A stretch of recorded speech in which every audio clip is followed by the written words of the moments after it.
پر نہیں ہے، بس ایک صفت کے طور پر نہیں ہے،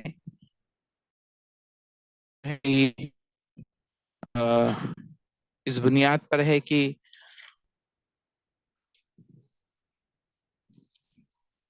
یہ صفت کے طور پر صفت ہی ہے اللہ رب العالمین کی، لیکن جو اسماء و صفات میں جو قواعد ہے ان کے ذمہ میں نہیں آتی یہ چیز. بغافلین، اللہ غافل نہیں ہے جو کچھ تم کرتے ہو. تو یہاں پر سیوریکم آیاتہ فتعرفونہا، ان قریب اللہ تمہیں اپنی نشانیاں دکھائے گا اور تم انہیں جان لو گے. تو اس طرح کی آیتیں اللہ رب العالمین نے اور بھی جگہوں پر بیان فرمائی ہیں. سورہ فصلت آیت نمبر 53 کہ سنوریہم آیاتنا فی الآفاق وفی انفسہم، ان قریب ہم انہیں اپنی نشانیاں دکھائیں گے آفاق میں اور ان کی نفسوں میں، یعنی افق میں. افق یعنی جو آسمان اور بادل یعنی زمین کے علاوہ جو حصہ ہے وہ افق میں اللہ رب العالمین انہیں اپنی نشانیاں دکھائے گا. زمین اور آسمان اس کے مقابلہ میں کہ ہوتا ہے زمین جمی ہوئی چیز، پہاڑ وغیرہ، تو اس کے علاوہ جو ہوا کا حصہ ہوتا ہے، اوپری جو حصہ ہے، یا یہ کی کہیے کہ جو ستارے اور سیارے، ان تمام میں اللہ رب العالمین نے کہا ان قریب ہم انہیں اپنی نشانیاں دکھائیں گے اور ان کی نفسوں میں بھی، حتی یتبین لہم انہ الحق، یہاں تک کہ ان کے لیے واضح ہو جائے گا کہ وہی حق ہے. تو غور کرے اللہ رب العالمین نے اتنی واضح بات سورہ فصلت آیت نمبر 53، سورہ سجدہ آیت نمبر 53 میں اللہ رب العالمین نے بیان کر دیا کہ ان قریب اللہ انہیں اپنی نشانیاں دکھائے گا افق میں. اب خود آپ غور کریں کہ کتنی واضح نشانیاں اللہ رب العالمین کے ہم روزانہ دیکھتے ہیں، سنتے ہیں. ہر عام سے عام آدمی کیا جانتا ہے کہ سورج کا گہن لگنا کس طریقے سے ہوتا ہے، چاند کا نکلنا کس طریقے سے ہوتا ہے نا. ایک عام سا آدمی بھی کیا ہے اسے جانتا ہے یا اسے سنتا ہے، کم سے کم سنتا ہے.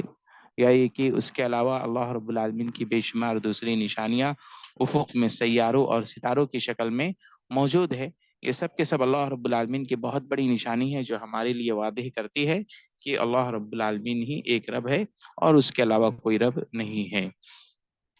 اس کے بعد سورہ قصص شروع ہوتی ہے اور اس میں 88 آیتیں ہیں سورہ قصص میں، اور چونکہ یہ مکی سورہ ہے تو اس میں اللہ رب العالمین نے، مکی صورتوں کی خصوصیات ہوتی ہے کہ اس میں پچھلی قوموں کے واقعات ہوتے ہیں، قیامت کے دن کا ذکر ہوتا ہے. تو اس تمام چیزیں ہیں، قوموں کے واقعات ہیں، مسلم کے واقعات اور رب العالمین اس سب کو روکتا ہے. اور جب اسلام نے ہم اسلام جب مصر سے پہلی مرتبہ انہوں نے ایک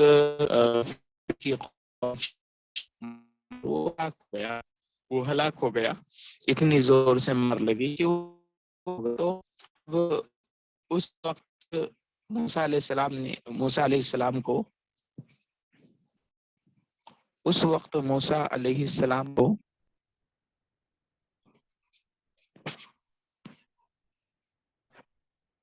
اب آ رہی آواز کلیئر؟ قال رب انی ظلمت نفسی فاغفر لی فغفر له انه هو الغفور الرحیم.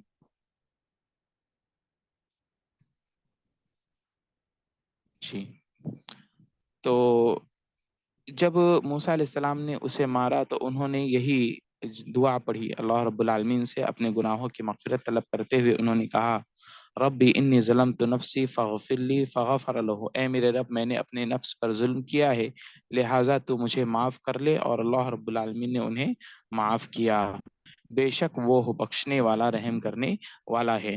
یہاں پر اللہ رب العالمین نے اپنی صفت غفور اور رحم کا ذکر کیا ہے کہ ظاہر سی بات ہے بندے سے غلطی ہوئی، گناہ ہوا، تو اس وقت اللہ رب العالمین کی طرف انہوں نے رجوع کیا، اللہ رب العالمین کی طرف انہوں نے رجوع کیا اور اللہ رب العالمین نے انہیں معاف بھی کر دیا.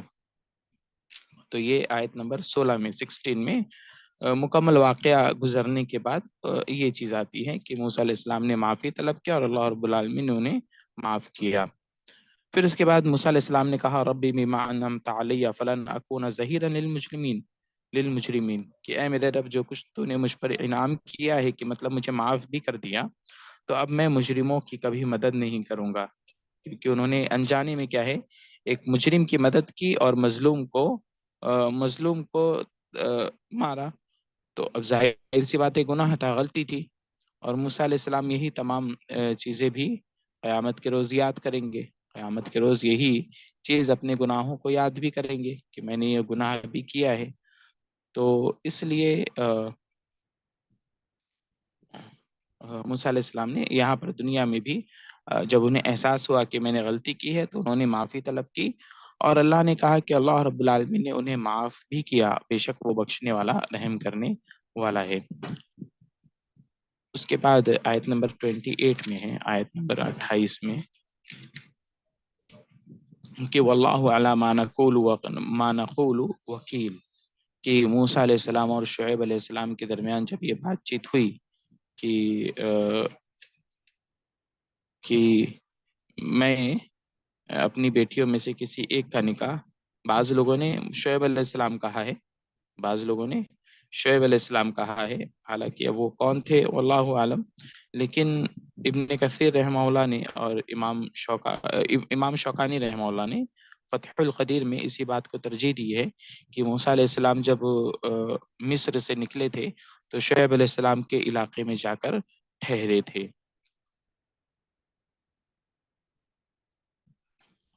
तो अलबत्ता वो एक नेक और सालेह शख्स थे, और मुमकिन है नबी भी हो जिनके पास जाकर मूसा अलैहिस्सलाम ठहरे।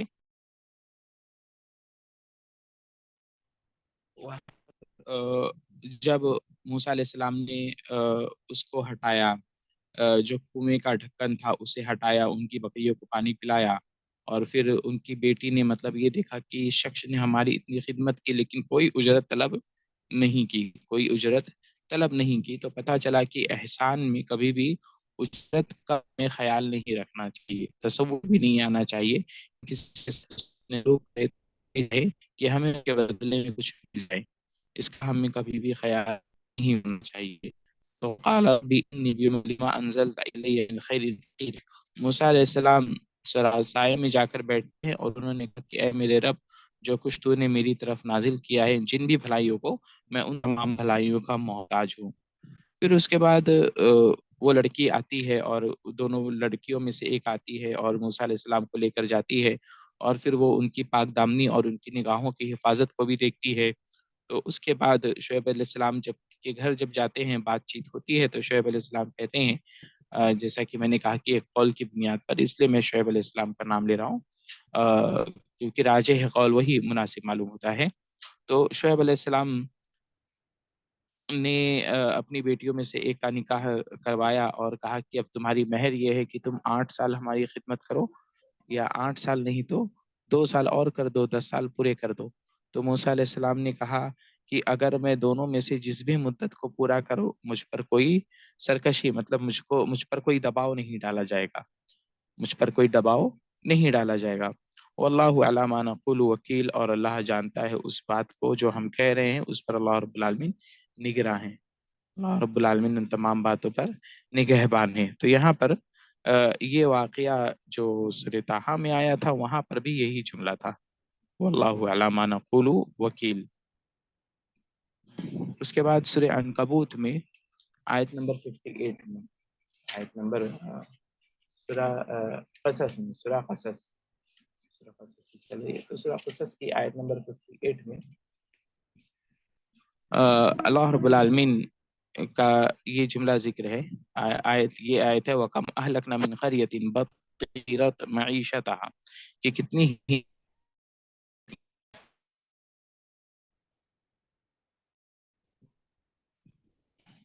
जी, इमाम शौकानी अलैहिस्सलाम कहा है, शुएब अलैहिस्सलाम कहा, तो कि कितनी ही बस्तियां ऐसी हैं जिन्हें हमने हलाक और बर्बाद कर दिया, बतीरत मईशतहा, जो अपनी ऐशो इशरत में इतरा रही थी, ऐशो इशरत में इतरा रही थी। कि अल्लाह रब्बुल आलमीन जब किसी कौम को हलाक करता है तो हलाक करते एक जो बहुत बड़ा सबब बनता है वो इसफ और सोचे, और और अल्लाह रब्बुल आलमीन के अब और ताक़त का एहसास ही ना हो। हला और बदकिस्मत है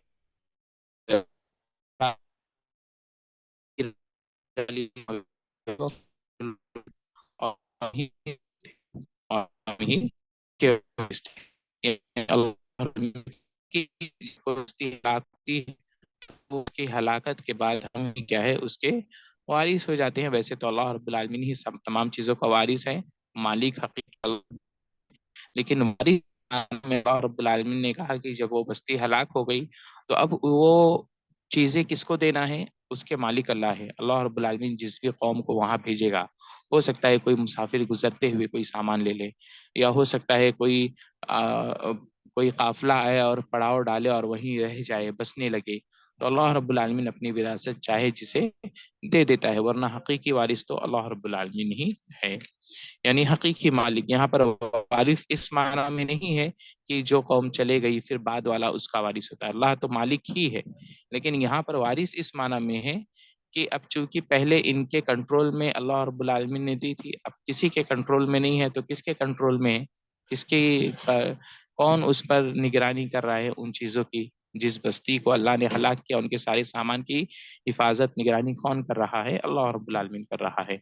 और फिर अल्लाह रब्बुल आलमीन जिसको चाहेगा उसको वहां भेजेगा और फिर वो वहां पर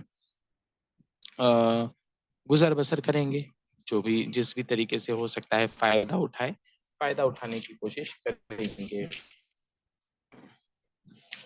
तो यहीं पर आज हम रोकते हैं आज की क्लास को, क्योंकि दो मसला है। एक ये है कि रिकॉर्डिंग अल्हम्दुलिल्लाह शुरू हो चुकी है, लेकिन अब ये डिस्कनेक्ट हो जाएगा 10 मिनट बाद। तो इंशाल्लाह बाकी चीज़ों को कल कुछ ज़्यादा हम पढ़ेंगे, इंशाल्लाह बाकी चीज़ों को कल मुकम्मल करते हैं। सुब्हानक अल्लाहुम्मा व बिहम्दिक अशहदु अल्ला इलाहा इल्ला अंता अस्तगफिरुका व अतूबु इलैक। अस्सलामु अलैकुम व रहमतुल्लाहि व बरकातुहू।